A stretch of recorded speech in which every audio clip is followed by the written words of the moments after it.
Welcome back everyone. Welcome to this video series which has only one aim: to support you in your emotional wellness during this very troubled time of COVID wreaking havoc in India. So you could be a school student who's wondering, when do I get back to school and meet my friends?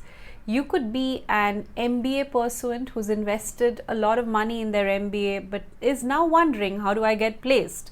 You could be a businessman or a businesswoman whose line of work has got severely impacted. You could be just a person who is struggling with a loved one, either sick or dealing with death. In whatever capacity you are, you could be feeling this deep sense of stress and anxiety. Now let's understand a little deeper about how our brain works. The primal function of our brain is safety and security.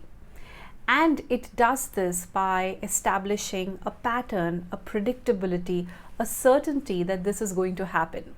So for example, in the pre-COVID era, you knew, I have to go to work, I have these 3 meetings, my child goes to school, this is where I go for my holiday.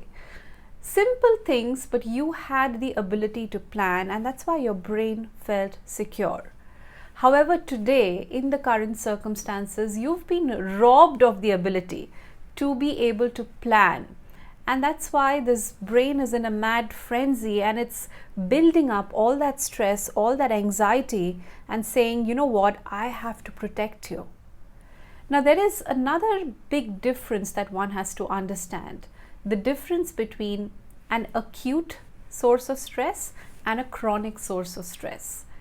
Now, if I compare it to the caveman type, if there was a tiger lurching behind a bush, you would immediately see the caveman either fight it or they would run away from it.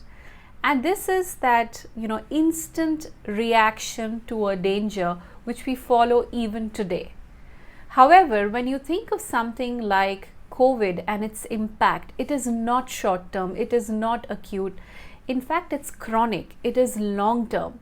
And therefore, unless you deal with this level of stress and anxiety with a different form of treatment than you would with an acute stress, you are not going to find relief. So stay tuned as we discuss more on this topic.